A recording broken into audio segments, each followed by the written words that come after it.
మరి ఎక్కడా ఓరన్నా రక్షణ పడవ. ఏ పడవ ఎక్కుతున్నామో మనకే తెలియదు. సాయంకాలం అయితే టీవీ పడవ, సాయంకాలం అయితే మందు పడవ, సాయంకాలం అయితే సినిమాల పడవ, మరి తెల్లారితే పొద్దుముందే జీవన పడవ.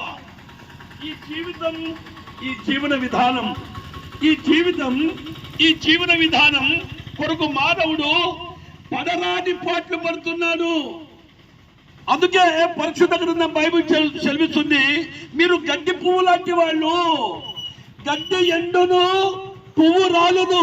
ఏ పెద్దయ్య, గడ్డి వెండిపోతుంది కదా, పువ్వు రాలిపోతుంది కదా. గడ్డి ఎండును, పువ్వు రాలును. గాలి వీచగానే అది ఉన్న చోట ఉండకుండా ఎగిరిపోవును. మనం అనుకుంటున్నాం, అమ్మయ్య 12 నెలలు గడిచిపోయాయి, ఇంకో 2025వ సంవత్సరం వస్తుంది, హ్యాపీగా ఆ పైన సంవత్సరం తాగిన బాటలు కంటే ఇంకా ఎక్కువ బాటలు తాగొచ్చు, మరి పోయిన సంవత్సరం బాగా మరి ఎంజాయ్ చేయొచ్చు, ఈ కొత్త సంవత్సరంలో కూడా ఎంజాయ్ చేయాలని మరి 31st కు అందరు ఏం చేస్తారు, గ్రూపులు కట్టుకుంటారు, మందు స్టాక్ పెట్టుకుంటారు, ఇంకా తాగదాం తిందామని ఎంతో ఆశ చేత మానవుడు అంటున్నాడు. ఓ మానవుడా, రేపేమి గతించులో నీకు తెలియదంటున్నాడు. నీవు ఇంతలోనే కనబడి అంతలోనే మాయమైపోవు. ఆవిరి వంటి వాడవే, మరి నీటి మీద బుగ్గలాంటి వాడవే. మానవుడా, నీ గతి ఏమవునో ఒకసారి గమనించావా? సోదరి సోదరుడా, మరి 12 నెలల కాలం నువ్వు కాపాడిన దేవుడు మరి నీకు నూతన స్వభావం కోరుకుంటున్నాడు. ఈ 12 నెలల కాలంలో, ఈ 365 రోజుల్లో నీవు చేసిన చెడ్డ క్రియలు మరి ఏమంటే అవి పాపమని దేవుని వాక్యం సెలవిస్తుంది. మరి ఏ స్థితిలో నుండి ఉన్నావో ఒకసారి గమనించుకోమని దేవుని వాక్యం సెలవిస్తుంది. అందుకే 2024 సంవత్సరాల క్రితం ప్రభు అయిన యేసుక్రీస్తు ఈ భూమికి వచ్చాడు. ఆయన జన్మించడమే కాకుండా ఈ మానవాళిని తన పరిశుద్ధమైన రక్తం ఇచ్చాడు. ఆయన మరణించి శిలువ మీద సమాధి చేయబడి 3వ దినమున సజీవుడుగా లేచాడు. ఎంత గొప్ప యేసు ప్రేమ! యేసుక్రీస్తు ప్రభు సర్వలోకానికి ఆయన అధిపతి అయి ఉండి మానవులందరి కోసం సామాన్యమైన మానవుడుగా జన్మించాడు.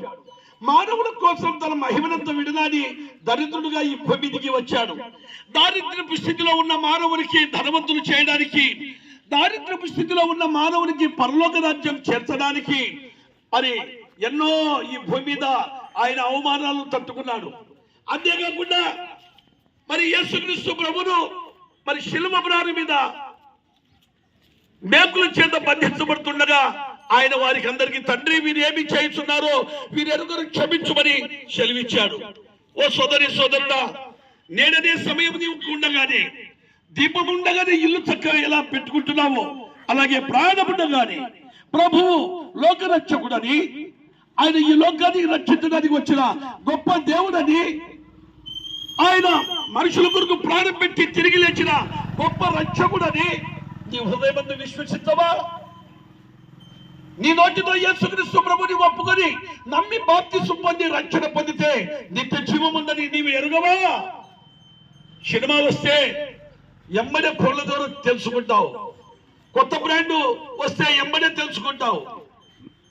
మరి ఎవరైనా చుట్టం వచ్చాయంటే ఎమ్మడే కాచుకొని ఎదురుపోతావు. యేసుక్రీస్తు ప్రభు నిన్ను పిలిస్తే ఎందుకు రావు? యేసుక్రీస్తు ప్రభు రమ్మనుచున్నాడు. యేసుక్రీస్తు ప్రభు నిన్ను పరలోక రాజ్యం ఇవ్వడానికి ఫ్రీ గిఫ్ట్ ఇస్తే ఆ ఫ్రీ గిఫ్ట్ నాకు వద్దంటున్నావా? ఒకసారి ఆలోచించు. చంద్రబాబు నాయుడు ఇచ్చే గిఫ్ట్లకి అయితే క్యూలో నిలబడతావు. యేసుక్రీస్తు ప్రభు రక్షణ అనే గిఫ్ట్ ఇస్తే ఎందుకు నీవు మరి నిరీక్షణ చేయవు? ఎందుకు యేసుక్రీస్తు ప్రభును అంగీకరించలేకపోతున్నావు? ఇక ఎందుకు సొంత రక్షకుడుగా నీవు అంగీకరించలేకపోతున్నావు? కారణం, నీ హృదయంలో ఏదో పాపమనే దాగు ఉంది, పాపమనే మచ్చ ఉంది.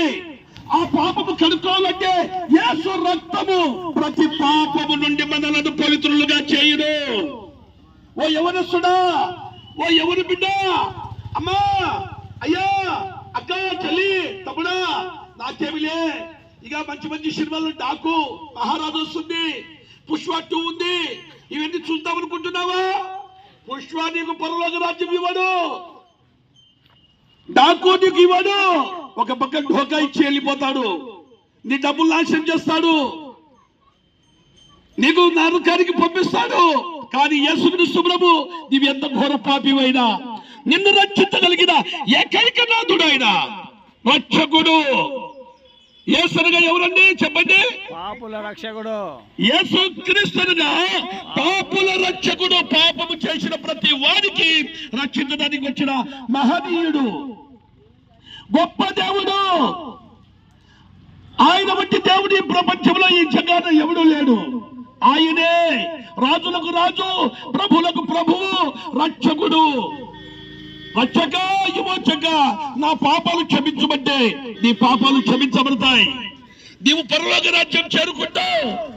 ఓ సోదరి సోదరుడా, ఓ ఎవరస్తుడా, ప్రభును నమ్ముకో. ఓ ఎవరు బిడ్డ, యేసుక్రీస్తు నమ్ముకోమ్మా.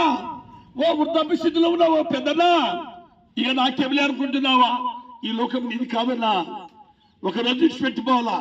నమ్మండి అన్నలారా, నాతోటి తమ్ములారా, నాతోటి చెల్లెలారా, ఓ ఎవరొస్తున్నారా, చనిపోతే పాతాళం ఉంది, అగ్నిగుండం ఉంది, నరకం ఉంది. చనిపోతే పాతాళం ఉంది, అగ్నిగుండం ఉంది. మరి అగ్నిగుండం తప్పించుకోవాలంటే నేనే రక్షణ సమయం.